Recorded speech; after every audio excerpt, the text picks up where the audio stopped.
চার ব্যক্তির ব্যাপারে আল্লাহর হক, চার ব্যক্তির ব্যাপারে আল্লাহর হক। দেখেন নবী কি কয়, চার ব্যক্তির ব্যাপারে আল্লাহর হক হলো তাদেরকে জান্নাত না দেওয়া। চারজনকে জান্নাত না দেওয়া এটা আল্লাহর হক। কয়জনকে জান্নাত না দেওয়া আল্লাহর হক? এক নাম্বার মুদমিনুল খামরি, যে প্রতিনিয়ত মদ পান করে, মদ্যপানে অভ্যস্ত, প্রতিনিয়ত মাদক সেবন করে, এই ব্যক্তিকে জান্নাত না দেওয়া আল্লাহর হক। নিয়মিত মদ পান করে, খাইতে খাইতে মারা গেছে, এই ব্যক্তিকে জান্নাত না দেওয়া আল্লাহর হক।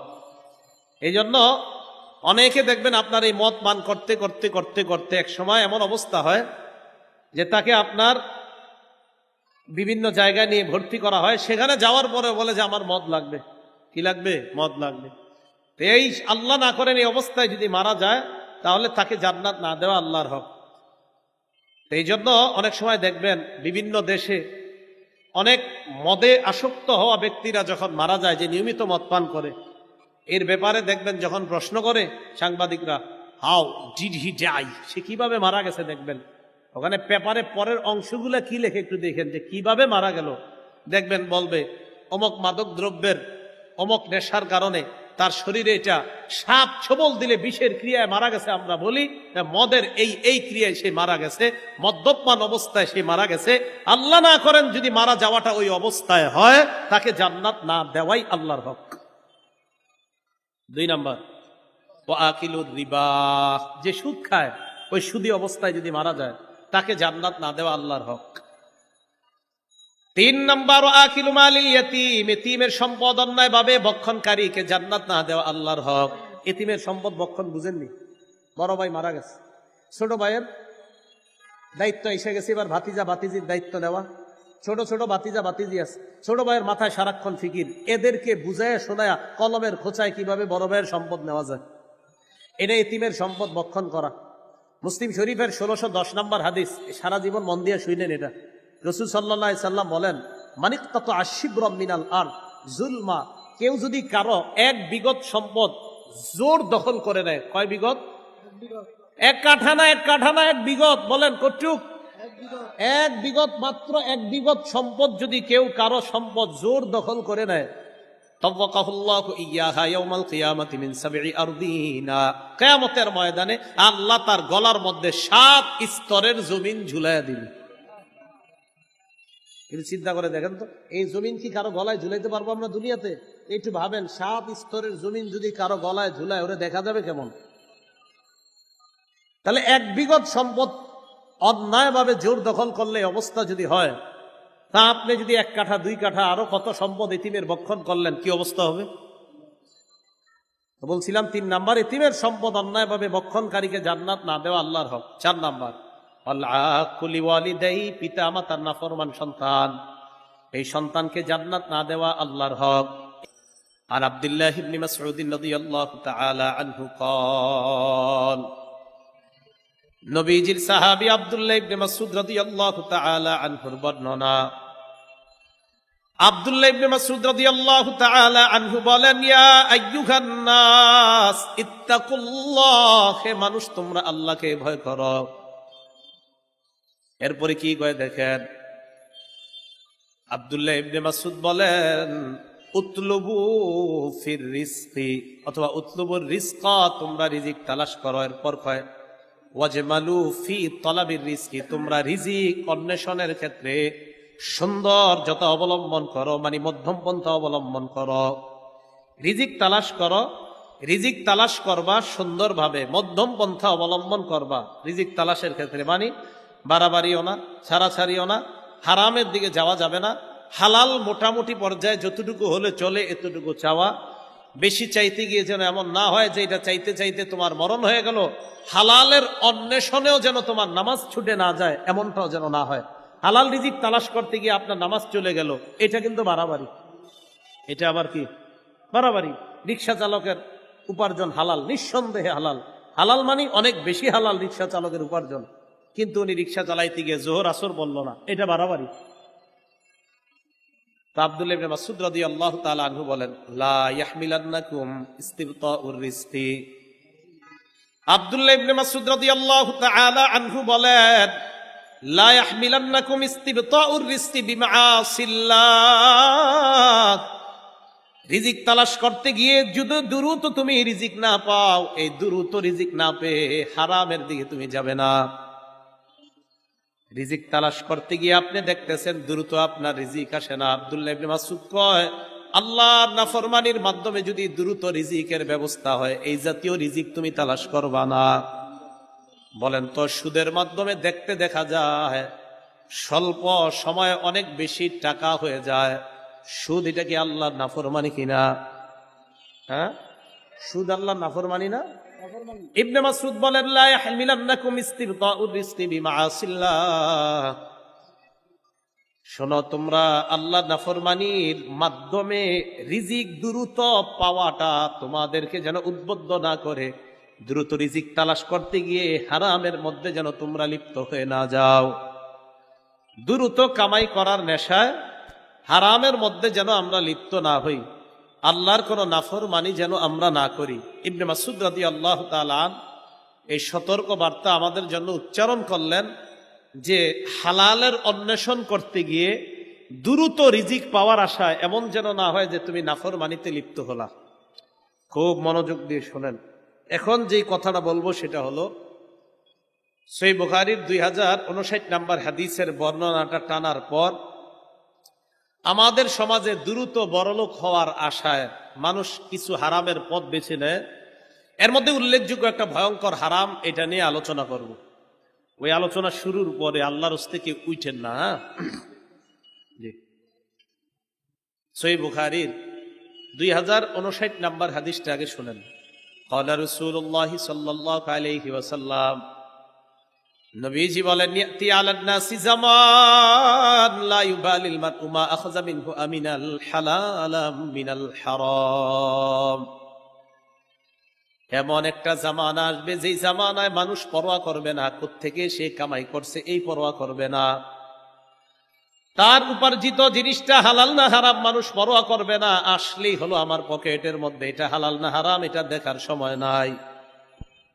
নবীজি বলেন, এমন একটা সময় আসবে মানুষ পরোয়া করবে না সে কি হালাল কামাই করলো না হারাম কামাই করলো। নবীজি বলছে এমন একটা জামানা আসবে। আপনারা বলেন তো, এই জামানা কি আসবে না চলতেছে?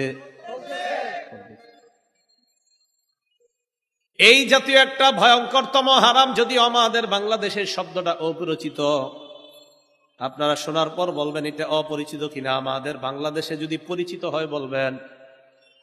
এই ভয়ঙ্করতম একটা হারামের নাম হলো সুদের মাধ্যমে উপার্জিত সম্পদ।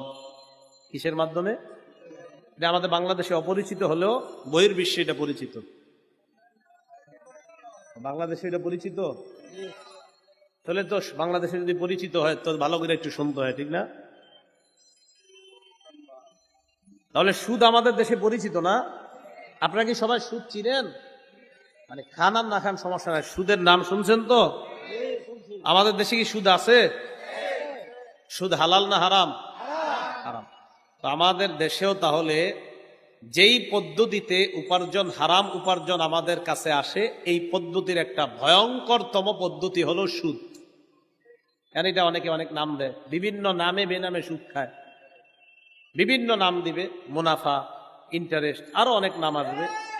এই জাতীয় নামের মাধ্যমে সুদ সুদেই, এটা যত নামে দেন, সুদের নাম যদি কোনো কারণে যদি সুদের নাম দিয়ে দেন যে আল্লামা সুদ, কোন কারণে যদি সুদের নাম এরকম ভালো দেন, মুনাফা তো একটা সুন্দর শব্দ, ইন্টারেস্ট সুন্দর শব্দ, সুদের সাথে যত ভালো জিনিসে আপনি লাগান কিয়ামত পর্যন্ত এটা হারাম এটা হালাল, কোন ভালো যত পদ্ধতি অবলম্বন করেন এটা ভালো হবে না।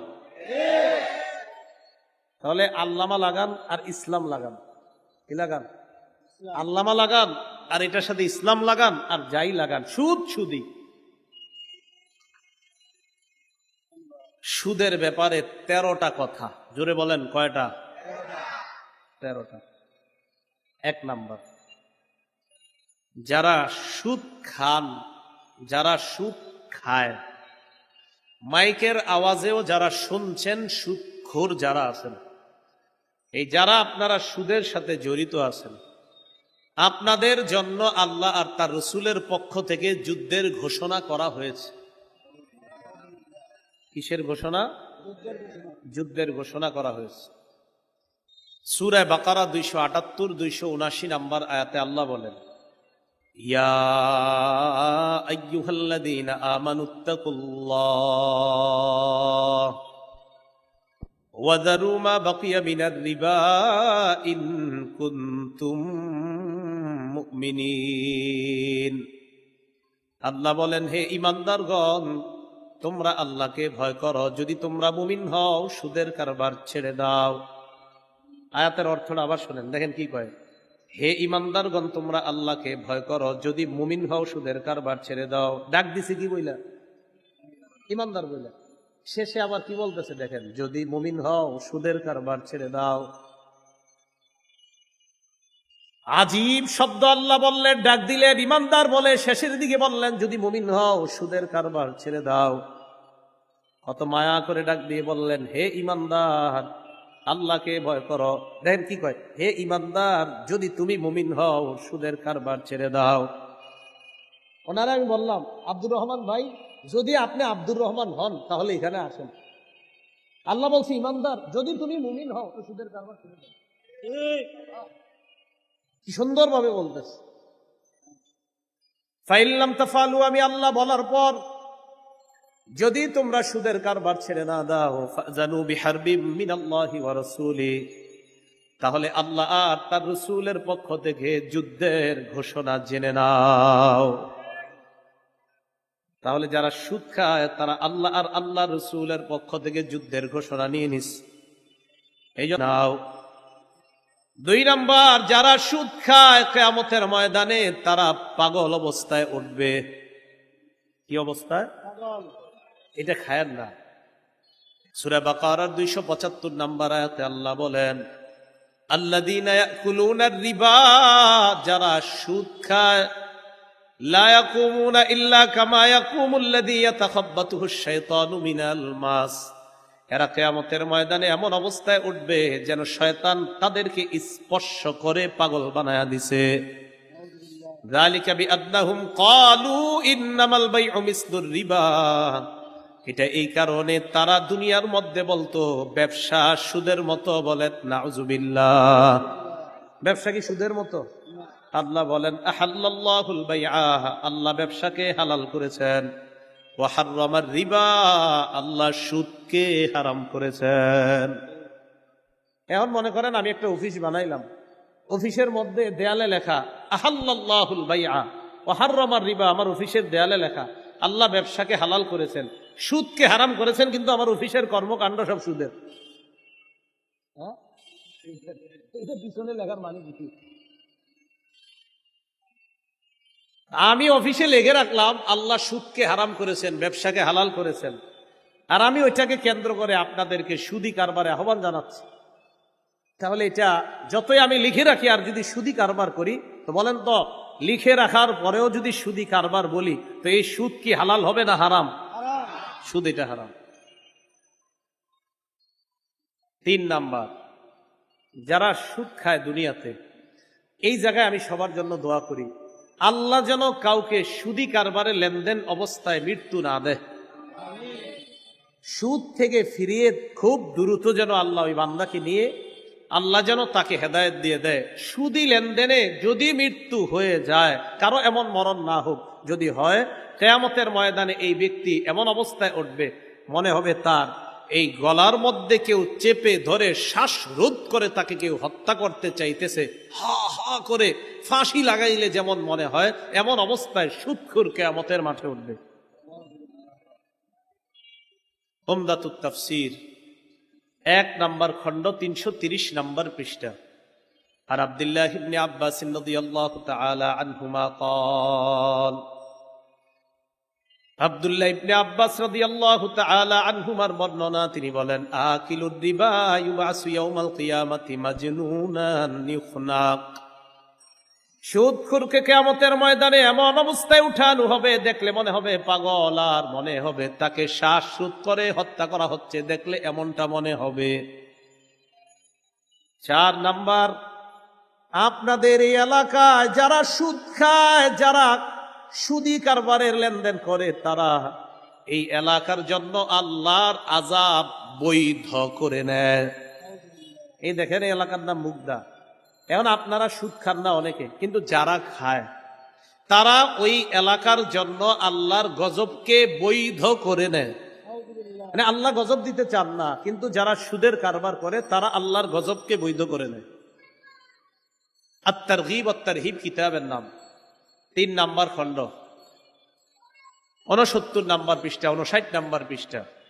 আর আব্দুল্লাহ ইবনে আব্বাস রাদিয়াল্লাহু তাআলা আনহুমা قال قال رسول الله صلى الله عليه وسلم, নবীজি বলেন, ইদা যাহারাজ জিনা ওয়ার রিবা ফি ক্বরিয়া, কোন এলাকার মধ্যে যখন 2টা অপরাধ বেড়ে যায়, বলেন কয়টা?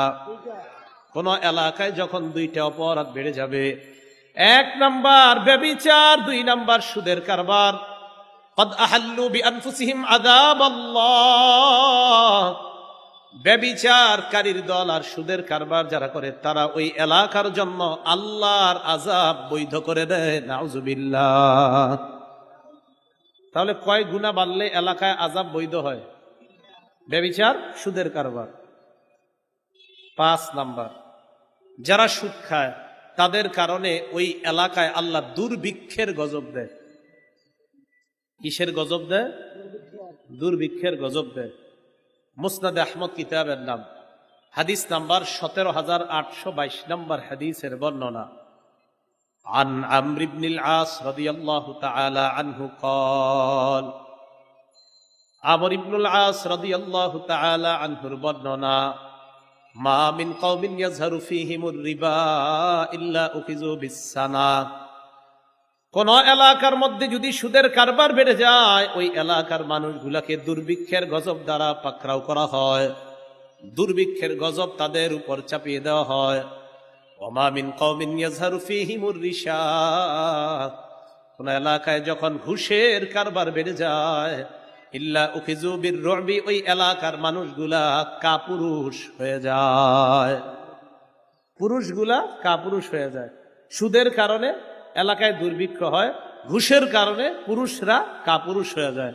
দাবি করবেন যে আমরা এই এলাকায় 100% মুসলমান, কিন্তু কাজে করবে দেখা যাবে আপনারা কাপুরুষের মতো আচরণ করবেন। কেন? ঘুষের কারবার বেড়ে গেলে সাহসী পুরুষগুলাও কাপুরুষ হয়ে যায়। 6 নাম্বার, যারা সুদ খায় তারা পেটে সাপ ঢুকায়। কি ঢুকায়? সাপ। সাপ সাপ চিনেন তো আপনারা? হ্যাঁ, সবার চেহারা গুলা কেমন জানি মরা মরা লাগতেছে। সুদের আলোচনার আগ পর্যন্ত তো ভালোই ছিল সব। হ্যাঁ, এখন দেখি একটু, আরে চলবে তো অবশ্যই, চেহারা কালো হলেও চলবে, না হলেও চলবে, এই টেনশন করেন না। যারা সুদ খায় তারা পেটে সাপ ঢুকায়। ইবনে মাজাহ হাদিস নাম্বার 2273 নাম্বার হাদিসের বর্ণনা। عن أبي هريرة رضي الله تعالى عنه قال قال رسول الله صلى الله عليه وسلم, আবু হুরায়রা রাদিয়াল্লাহু তাআলা আনহুর বর্ণনা, আল্লাহ নবী বলেন, আতাইতু লাইলাতান উসরিয়া বি আলা কওমিন, আমি মেরাজে যখন গেলাম এমন একদল মানুষের পাশ দিয়ে গেলাম, যে মানুষগুলার দিকে তাকায় দেখলাম, বুতুনুহুম কাল বুয়ুত, তাদের পেটগুলা বিশাল বড় বাড়ির মতো। পেট কিসের মতো? বাড়ি। ফিহা আল হাইয়াত তুরাবিন খারিজি বুতুনিহিম, আল্লাহ নবী কয় বাহির থেকে তাকায় দেখি তাদের পেটের মধ্যে বিশাল বড় বড় সাপ দৌড়ায়। বাহির থেকে সাপ দেখা যাইতেছে, সাপ দৌড়ায়। ফাকুলতু মান হাউলাই ইয়া জিবরিল, আমি প্রশ্ন করলাম, জিবরিল এরা কারা? জিবরিল জবাব দেয়, হাউলাই আকালাতুর রিবা ইয়া রাসূলুল্লাহ, হুজুর এরা হলো সুদখোরের দল। নাউজুবিল্লাহ। সুদ খাওয়া মানে পেটে সাপ ঢুকানো। ভাই এই অপরাধটা কইরেন না, এতে আপনার দুনিয়াও বরবাদ হয়ে যাচ্ছে, আখিরাতও বরবাদ। আপনি কার জন্য সুদ খান? আপনি এই হারামটা কার জন্য নিচ্ছেন? আপনার ছেলে মেয়ে বিবির জন্যই তো।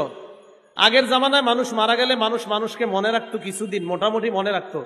এই যুগে মারা গেলে কিন্তু আজকে মারা গেছেন না, কালকে সকাল থেকে আপনার ছেলে আপনার মনে রাখবে না, ও ওর মতো ওর মোবাইল টোবাইল নিয়ে ব্যস্ত হয়ে যাবে, আপনারে মনে রাখবে না। আপনি কার জন্য সুদ খাইতেছেন? আপনি আপনি বিশ্বাস করেন না, আপনি মারা যাওয়ার সাথে সাথে দুনিয়া ওর ঠিক মতো চলবে, আপনি চলে গেলেন, আপনার খোঁজও নিবে না। আপনি মারা গেছেন, শেষ, আপনি মাটির নিচে। 1 বছর পরে মুগ্ধা পুরা এলাকাও ভুলে যাবে আপনি যে এলাকার কেউ ছিলেন। তা আপনি কার জন্য এটা করতেছেন?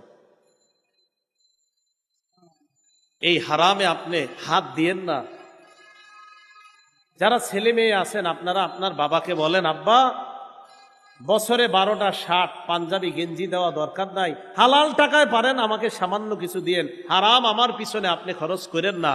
মা বোন মেয়েরা যারা আছেন, আপনি আপনার বাবাকে বলেন, স্ত্রী যারা আছেন আপনার স্বামীকে বলেন, তুমি আমার জন্য হালাল টাকায় যা পারো আমাকে খাওয়াবা, পরাবা, সামান্য হারাম আমার পিছনে খরচ করবা না। আমি আশাবাদী কোন বিবি তার স্বামীকে যদি এটা বলে, কোন ছেলে আর মেয়ে যদি তার বাবাকে এটা বলে, আমি আশাবাদী ইনশাআল্লাহ ওই বাবা ওই স্বামী সুদের কারবার থেকে ফিরে আসবে। কেন? কারণ তিনি তো সুদের কারবারের টাকা বাড়াচ্ছে তাদের জন্য। তো এই গেল 6 নাম্বার। 7 নাম্বার, যারা সুদ খায় তারা আপন মাকে বিয়ে করে। আপন মায়ের সাথে বিয়ে কি জায়েজ?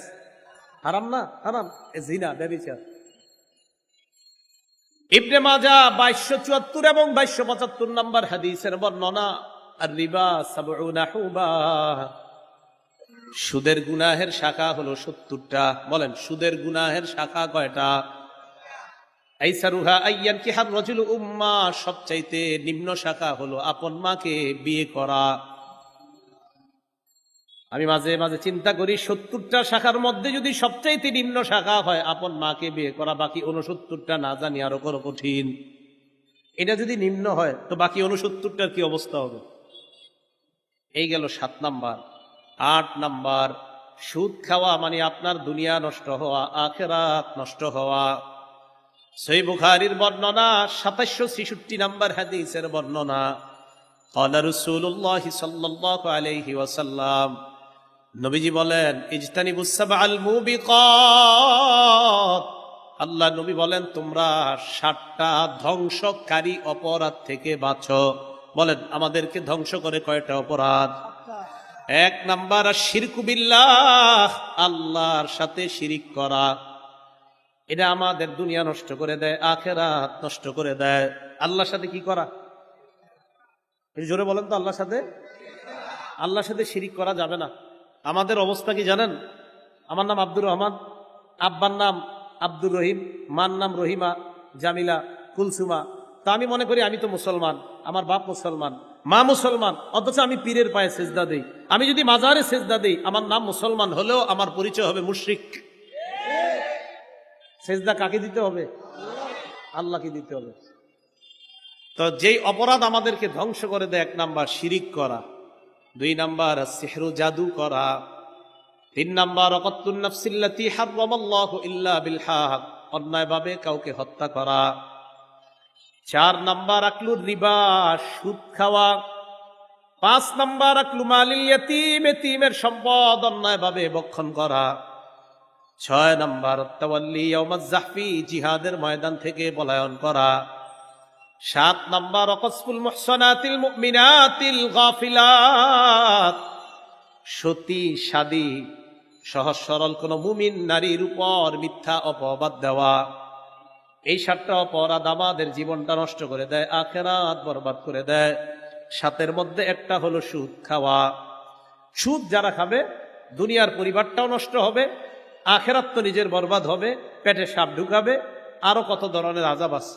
আল্লাহ আমাদের এই পুরা সমাজকে এই ভয়ঙ্কর অপরাধ থেকে বেঁচে থাকার তৌফিক দান করেন। 9 নাম্বার, সুদ খাওয়া অবস্থায় যার মরণ হয়, আল্লাহর কাছে দোয়া করি, আল্লাহ কোন মুসলমান যেন সুদ খাওয়া অবস্থা, তার সুদী কারবারে লেনদেন আছে, এই অবস্থায় যেন কারো মরণ না হয়। আল্লাহ যেন ফিরিয়ে আনে, সবাই বলেন আমিন। আল্লাহ যেন ফিরিয়ে আনে, বলেন আমিন।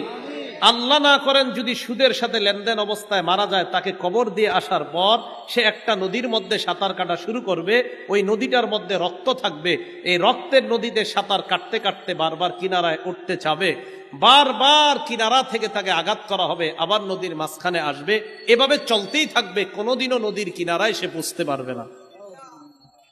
দলিল সহিহ বুখারী 2085 নম্বর হাদিসের বর্ণনা। আন সামুরাত ইবনে জুনদুব রাদিয়াল্লাহু তাআলা আনহু قال قال رسول الله صلى الله عليه وسلم সামুরা ইবনে জুনদুব রাদিয়াল্লাহু তাআলা আনহু বলেন, ফজরের নামাজের পর আল্লাহ নবী আমাদেরকে একদিন একটা রাতের ঘটনা শোনাইলেন। নবীজি বললেন, রাআইতুল লাইলাতা রাজুলাইন আতায়ান, আমি দুই ব্যক্তিকে দেখলাম আমার কাছে আসছে। ফাখরাজানি ইলা আরদিন মুকদ্দাসা, আমাকে একটা পবিত্র জমিনের কাছে নিয়ে যায়। পবিত্র ভূমির কাছে যাওয়ার পর নবীজি বলেন, আমরা তিনজন চলতে লাগলাম।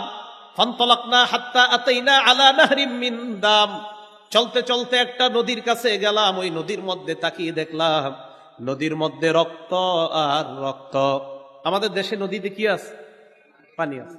নবীজি বলেন, ওই নদীর মধ্যে আমি দেখলাম রক্ত আর রক্ত। হঠাৎ আমি দেখলাম নদীর মাঝখানে এক ব্যক্তি দাঁড়িয়ে আছে। ফিহি রাজুলুন কাইম, এটা নদী মনে করেন, মাঝে এক ব্যক্তি। ওয়ালা ওয়াসতিন নাহরি রাজুলুন বাইনা ইয়াদাইহি হিজারা, নদীর কিনারায় আরেকজন, তার সামনে পাথর আর পাথর। ফাকবালা রাজুলুল লাযী ফিন নাহরি, নদীর মাঝখানের লোকটা নদীর কিনারার দিকে রওনা করছে। নদীর কিনারায় যিনি দাঁড়িয়ে আছে, রমার রাজুলু বিহাজারিন ফিহি, নদীর কিনারার লোকটা একটা পাথর নিয়ে সাঁতার কাটি লোকটার মুখ বরাবর মারে। রদ্দাহু হাইসু কানা, পাথরের আঘাতে লোকটা আবার নদীর মাঝখানে চলে যায়। নবীজি বলেন, কুল্লামা যা আলিয়া খুরুজা, যতবার বের হতে চায় ততবার পাথরের আঘাত খায়, আবার নদীর মাঝখানে চলে যায়। জিবরিল আমিন আমাকে বলে, আল্লাযী রাআইতাহু ফিন নাহরি আকিলুর রিবা, ইয়া রাসূলুল্লাহ, আপনি যাকে নদীর মধ্যে সাঁতার কাটতে দেখলেন এটা হলো সুদখোর। নাউজুবিল্লাহ, আল্লাহ হেফাজত করেন। তো সুদী লেনদেন অবস্থায় যদি মারা যায়, একটু চিন্তা করেন কত ভয়ঙ্কর অবস্থা হবে। 10 নাম্বার, যে ব্যক্তি সুদ দেয়, যে ব্যক্তি সুদ খায়, যে সুদের কারবার লেখে, যে সুদের সাক্ষী দেয়, এই 4 শ্রেণীকে আল্লাহ রাসূল সাল্লাল্লাহু আলাইহি সাল্লাম অভিশাপ দেয়। যে সুদ খায়, যে সুদ দেয়, যে সুদের কারবার লেখে, যে সুদের সাক্ষী দেয়, এই 4 শ্রেণীকে আল্লাহ রাসূল অভিশাপ দেয়। নাসাই শরীফের 5103 নম্বর হাদিসের বর্ণনা। আন আলী ইবনে আবি তালিব রাদিয়াল্লাহু তাআলা আনহু আন্না রাসূলুল্লাহ সাল্লাল্লাহু আলাইহি ওয়াসাল্লাম লাআনা আকিলা রিবা ওয়া মুকিলা ওয়া কাতিবা, পরের বর্ণনায় ওয়া শাহিদা। আলী রাদিয়াল্লাহু তাআলা আনহু বলেন, আল্লাহর নবী সুদখোরকে অভিশাপ দেয়, সুদদাতাকে অভিশাপ দেয়, সুদের লেখককে অভিশাপ দেয়, সুদের সাক্ষ্যদাতা যে তাকে অভিশাপ দেয়। 4 শ্রেণীকে আল্লাহ নবী অভিশাপ দেয়। এলাকায় অনেক সহজ সরল মানুষ আছে যারা সুদে টাকা লাগায়, তো এরা কি করে, ওই সহজ সরল মানুষগুলারে সাক্ষী রাখে। ভালো মানুষ, নামাজি ব্যক্তি এদেরকে সাক্ষী রাখে। প্রিয় নামাজি ভাইয়েরা শোনেন, সুদের সাক্ষীও দিবেন না। সুদের সাক্ষী যদি দেন তাও নবী আপনার অভিশাপ দিবে। এই জন্য সুদের লেখা, সুদের সাক্ষীদাতা, আপনি দেখেন আপনি একজন নামাজি ব্যক্তি, সুদের সাক্ষী আপনি দিলেন, খাইলেনও না, ধরলেনও না, ফাও নবীর অভিশাপের তলে কেন পড়বেন? এই জন্য সুদের সাক্ষী দিবেন না, সুদের লেখাও লিখবেন না, সুদ খাবেন না, সুদ দিবেন না। এই 4 শ্রেণীর অন্তর্ভুক্ত হওয়া থেকে আল্লাহ আমাদেরকে হেফাজত করেন। 11 নাম্বার, জেনে শুনে সামান্য পরিমাণ সুদ খাওয়া মানে 36 বার ব্যভিচার করার চাইতে বড় অপরাধ করা। জেনে শুনে সামান্য পরিমাণ সুদ খাওয়া, কমান সাউন্ড কমান, জেনে শুনে সামান্য পরিমাণ সুদ খাওয়া মানে 36 বার ব্যভিচারের চাইতে বড় অপরাধ করা। হাদিসের কিতাবের নাম মুসনাদ আহমদ। এই কিতাবের 22,007 নম্বর হাদিসের বর্ণনা। দিরহামু রিবান ইয়াকুলুহু রাজুল ওয়া হুয়া ইয়ালাম আশাদ্দু মিন 36 জিনা। জেনে শুনে 1 দিরহাম পরিমাণ সুদ খাওয়া 36 বার ব্যভিচার করার চাইতে বড় অপরাধ করা। ভাইয়েরা, সুদ খায়েন না, মেহেরবানি করে অপরাধটা থেকে বেঁচে থাকেন। আল্লাহ আমাদের সকলকে হেফাজত করেন। আল্লাহ বলেন, ইয়ামহাকুল্লাহুর রিবা ওয়া ইউরবিস সাদাকাত, সুদ আল্লাহ ধ্বংস করে দেয়। বলেন, সুদ আল্লাহ কি করে দেয়? সবাই বলেন সুদ আল্লাহ কি করে দেয়? তাহলে সুদের উপার্জিত যে অর্থ আমরা দেখি, যত বাড়তি হোক না কেন, যত বেশি হোক না কেন, এটা আল্লাহ কি করে দেয়? ধ্বংস করে। 12 নাম্বার, আবারও ওই দোয়া করি, আগের দোয়া, সুদি লেনদেন অবস্থায় যেন কোনো মুসলমান আমাদেরকে আল্লাহ মৃত্যু না দেয়। সুদি লেনদেনে যদি মারা যান জান্নাত থেকে বঞ্চিত হয়ে যাবেন। 12 নাম্বার, আল মুস্তাদরাক লিল হাকিম কিতাবের নাম, এই কিতাবের 2260 নাম্বার হাদিসের বর্ণনা। নবীজি বলেন, আরবাউন হাক্কুন আলাল্লাহি আল্লাহ ইউদখিলাহুমুল জান্নাহ, 4 ব্যক্তির ব্যাপারে আল্লাহর হক, 4 ব্যক্তির ব্যাপারে আল্লাহর হক। দেখেন নবী কি কয়, 4 ব্যক্তির ব্যাপারে আল্লাহর হক হলো তাদেরকে জান্নাত না দেওয়া। 4 জনকে জান্নাত না দেওয়া এটা আল্লাহর হক। কয়জনকে জান্নাত না দেওয়া আল্লাহর হক? 1 নাম্বার, মুদমিনুল খামরি, যে প্রতিনিয়ত মদ পান করে, মদ্যপানে অভ্যস্ত, প্রতিনিয়ত মাদক সেবন করে, এই ব্যক্তিকে জান্নাত না দেওয়া আল্লাহর হক। নিয়মিত মদ পান করে, খাইতে খাইতে মারা গেছে, এই ব্যক্তিকে জান্নাত না দেওয়া আল্লাহর হক। এই জন্য অনেকে দেখবেন আপনার এই মদ পান করতে করতে করতে করতে এক সময় এমন অবস্থা হয় যে তাকে আপনার বিভিন্ন জায়গায় নিয়ে ভর্তি করা হয়, সেখানে যাওয়ার পরে বলে যে আমার মদ লাগবে। কি লাগবে? মদ লাগবে। তো এই আল্লাহ না করেন এই অবস্থায় যদি মারা যায়, তাহলে তাকে জান্নাত না দেওয়া আল্লাহর হক। এই জন্য অনেক সময় দেখবেন বিভিন্ন দেশে অনেক মদে আসক্ত হওয়া ব্যক্তিরা যখন মারা যায়, যে নিয়মিত মদ পান করে, এর ব্যাপারে দেখবেন যখন প্রশ্ন করে সাংবাদিকরা, হাউ ডিড হি ডাই, সে কিভাবে মারা গেছে, দেখবেন ওখানে পেপারে পরের অংশগুলো কি লেখে একটু দেখেন যে কিভাবে মারা গেল।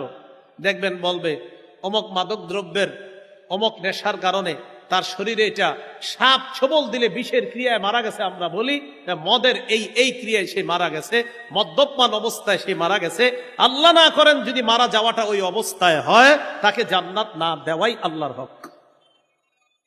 2 নাম্বার, ওয়া আকিলুর রিবা, যে সুদ খায় ওই সুদী অবস্থায় যদি মারা যায়, তাকে জান্নাত না দেওয়া আল্লাহর হক।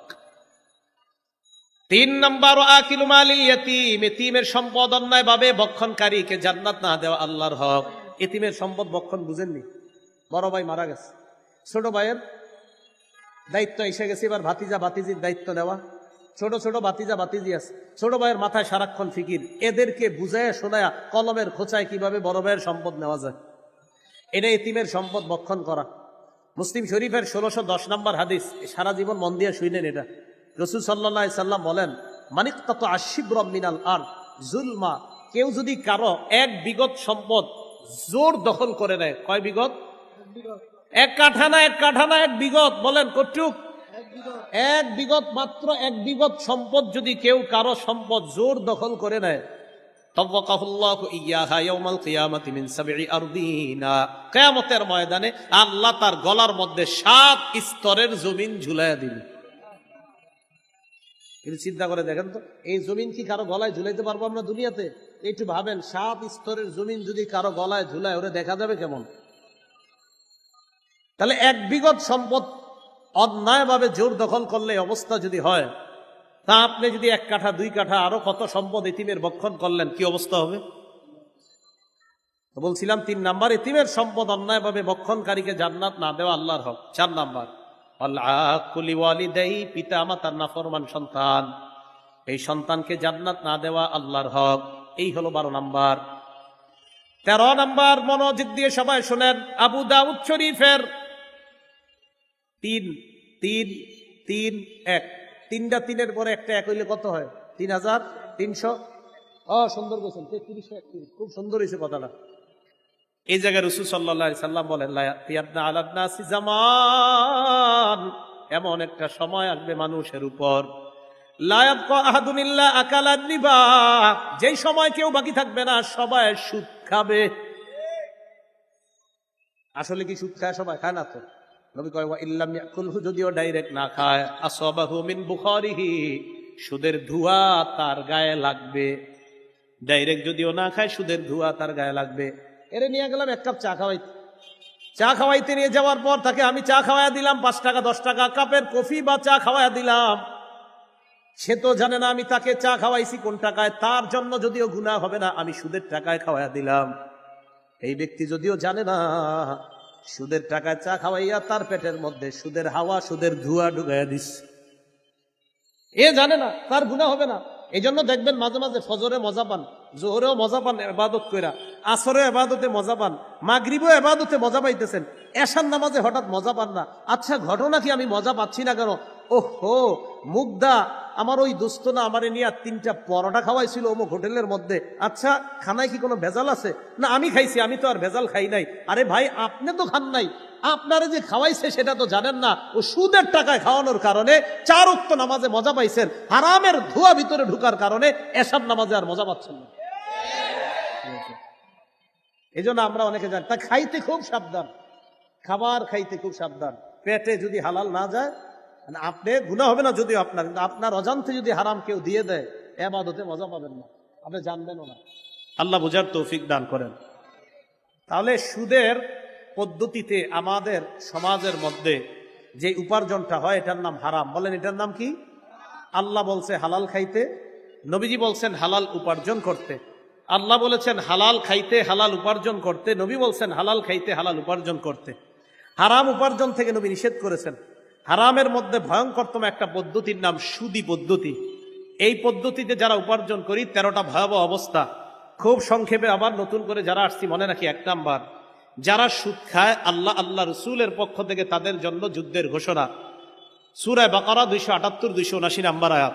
2 নাম্বার, যারা সুদ খায় কিয়ামতের ময়দানে পাগল অবস্থায় উঠবে, সূরা বাকারা 275 নাম্বার আয়াত।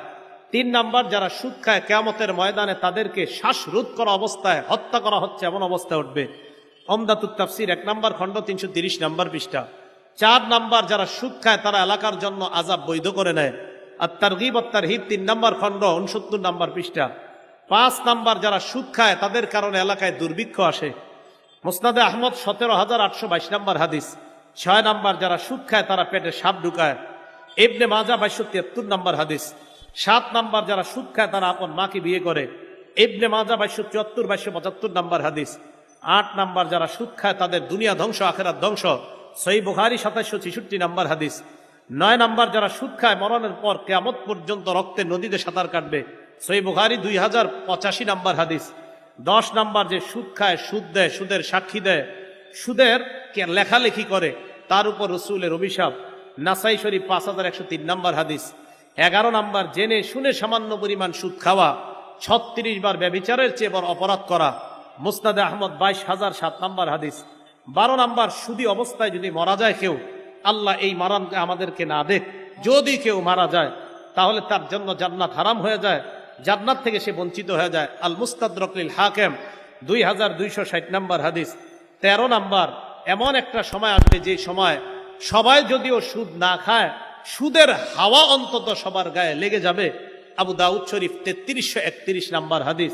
আল্লাহ আমাদের এই সমাজকে সুদ মুক্ত সমাজ হিসাবে যেন ইমাম ওলামা যারা আছে তাদের সাথে মিলে মিশে হারাম মুক্ত, বিশেষ করে সুদ মুক্ত একটা সমাজ যেন এই মুগদাবাসী, এই এলাকার আলেম ওলামা এবং আইন শৃঙ্খলা বাহিনী সহ এই এলাকার যারা উপরস্তরের লোক যারা আছে সবাই মিলে মিশে সুদ মুক্ত একটা সমাজ গড়ে আল্লাহর গজব থেকে যেন এই সমাজকে হেফাজত করতে পারি। আল্লাহ তৌফিক দান করেন। আমিন। আখিরু দাওয়ানা আনিল হামদুলিল্লাহি রাব্বিল আলামিন। বাদশাহ মোহতারাম আল্লামা ওলিপুরি সাহেব।